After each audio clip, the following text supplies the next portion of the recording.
Welcome to food in she. ഞാനിവിടെ ഒരു 1.5 kilo mutton എടുത്ത് വെച്ചിട്ടുണ്ട്. റംസാൻ സ്പെഷ്യലായിട്ടാട്ടോ 1.5 കിലോ. അപ്പം അതിലേക്ക് ഞാൻ 1 കിലോ തക്കാളി, സവാള, 1 കിലോ സവാള ഉണ്ട്,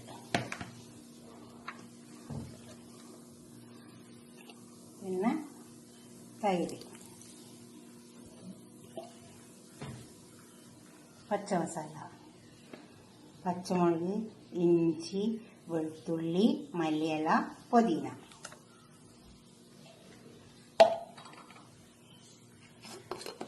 ചെറുനാരങ്ങ, ഗരം മസാല പൗഡർ. ഞാൻ വീട്ടിൽ തന്നെ ഉണ്ടാക്കിയതാട്ടോ.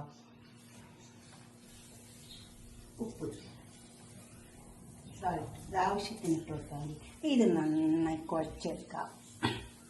നന്നായി കുഴച്ചെടുക്കണേ. വെച്ചിട്ടുണ്ട്. നമുക്ക് മട്ടൻ അതിലേക്ക് ഇട്ട് കൊടുക്കാം. കുഴച്ച് വെച്ച മട്ടൻ അധികം സമയമൊന്നും വെച്ചിട്ടില്ല. നമുക്ക് പെട്ടെന്ന് ഉണ്ടാക്കിയെടുക്കാം.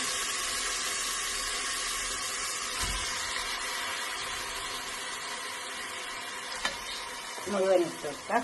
കുക്കറിൽ ഇട്ട് വെച്ചിട്ടുണ്ട്. ഇനി നമുക്ക് കുക്കറിൽ ലോക്ക് ചെയ്തെടുക്കാം.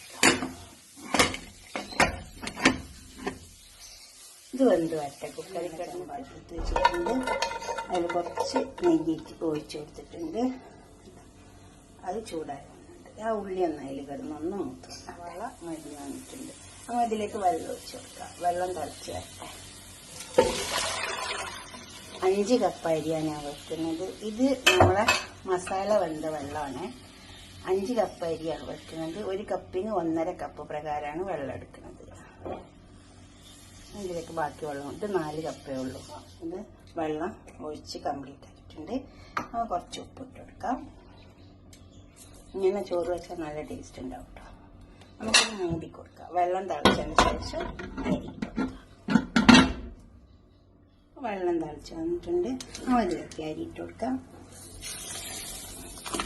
അരി കുതിർത്തിയിട്ടൊന്നുമില്ല, തനി വാഷ് ചെയ്തിട്ടേ ഉള്ളൂ. കുതിർത്തേണ്ട ആവശ്യമൊന്നുമില്ല.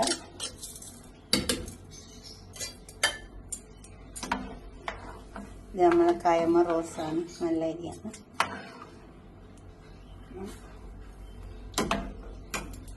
ഉപ്പൊക്കെ കണക്കാം. കുറച്ച് ചെറുനാരങ്ങ ഒഴിക്കാം.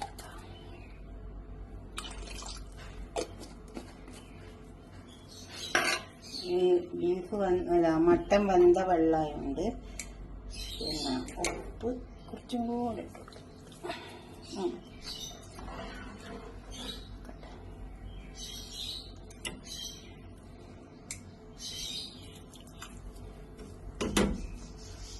ഇത് വെന്ത് വരട്ടെ. നമുക്ക് മൂടിക്കൊടുക്കാം. വരട്ടെ. ചോറ് വെന്ത് വന്നിട്ടുണ്ട്. നമുക്കിത് ദമ്മിടണം. അതിനാദ്യം കുറച്ച് ചോറ് ഇങ്ങോട്ട് മാറ്റി വെക്കാം. എന്നിട്ട് നമുക്ക് മസാലയിലേക്ക് ഇട്ട് കൊടുക്കാം. കുറച്ച് ചോറൊക്കെ ഞാൻ എടുത്ത് മാറ്റിയിട്ടുണ്ട്. നമുക്ക് ഈ മസാല അതിലേക്ക് ഇട്ട് കൊടുക്കാം.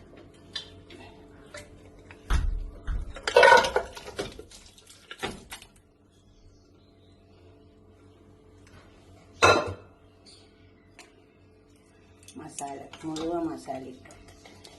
എന്നിട്ട് എന്താ ചെയ്യേണ്ടത് വെച്ചാൽ ചോറയിലേക്ക് ഇട്ട് കൊടുക്കാം. നമുക്ക് മുഴുവൻ മസാല എടുത്തിട്ടുണ്ട്. ഇനി ചോറിട്ട് കൊടുക്കാം. കുറച്ച് ഗരം മസാല ഇട്ട് കൊടുക്കാം.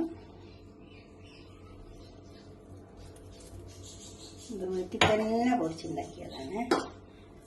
എൻ്റെ ചാനലിലുണ്ട് ഈ മസാലയുടെ. ബിസ്ത ഇട്ട് കൊടുക്കാം. ഇനി ചോറ് ഇതിൻ്റെ മേൽക്കങ്ങ് തട്ടിക്കൊടുക്കാം.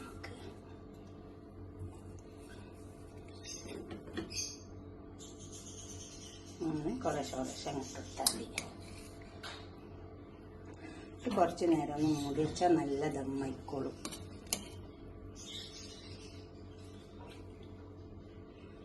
എല്ലാ ചോറും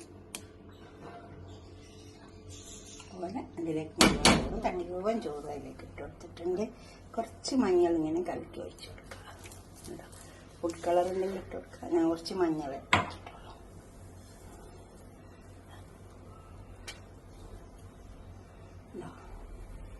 ഈ ചോറ് ദമ്മാക്കട്ടെ. നന്നായി മൂടി കൊടുത്തിട്ട് നമ്മുടെ ചോറൊക്കെ ദമ്മായി വന്നിട്ടുണ്ട്. നമുക്കിതൊരു പാത്രത്തിലേക്ക് സെർവ് ചെയ്യാം.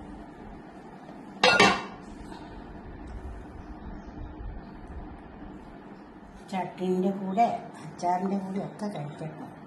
നല്ല വെന്ത് വന്നിട്ടുണ്ട്. മട്ടണൊക്കെ ചോറ് നല്ല ദമ്മായിട്ടുണ്ട്. നല്ല മണമൊക്കെ ഉണ്ട്. അതുപോലെ ഒന്ന് ഉണ്ടാക്കി നോക്കിയാൽ നിങ്ങളുടെ അഭിപ്രായം നിർദ്ദേശമൊക്കെ ഒന്ന് കമൻറ്റ് ബോക്സിൽ അറിയിച്ചേക്കാം. ലൈക്ക് ചെയ്യണം, അപ്പോൾ തന്നെ ഷെയർ ചെയ്യണം, സബ്സ്ക്രൈബ് ചെയ്തതൊക്കെ ചെയ്യണം. ഇതുപോലെ ദമ്മിട്ടാൽ മതി. ചോറ് മുഴുവനും എടുത്തിട്ട് ആ ചെമ്പിൽ തന്നെ അങ്ങ് ദമ്മിട്ട് കൊടുത്താൽ മതി. നമ്മൾ വീട്ടിലേക്ക് ഉണ്ടാക്കുമ്പോൾ കുറച്ച് അധികം കുറേ ഒന്നും ഉണ്ടാക്കേണ്ടല്ലോ. അപ്പം അങ്ങനെ തന്നെ ചെയ്താൽ മതി.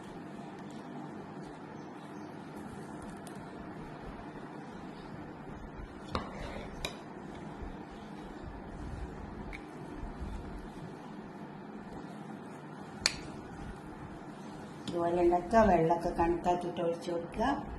ഒരു കപ്പിന് 1.5 കപ്പ് വീതം ഒഴിച്ചു കൊടുത്താൽ മതി. ബിരിയാണി വെക്കുന്നുണ്ട് അത്ര വെള്ളം വേണ്ടുള്ളൂ. പിന്നെ വെന്ത മട്ടനോ ബീഫോ എന്ത് വെക്കുകയാണെങ്കിലും ആ വെന്ത വെള്ളം ആദ്യം എടുത്താൽ കണക്കാക്കിയതിൻ്റെ ശേഷം വെള്ളം ഒഴിച്ചു കൊടുക്കാവുള്ളൂ. അടുത്തൊരു വീഡിയോ ആയിട്ട് നമുക്ക് പിന്നെ കാണാം. ബൈ.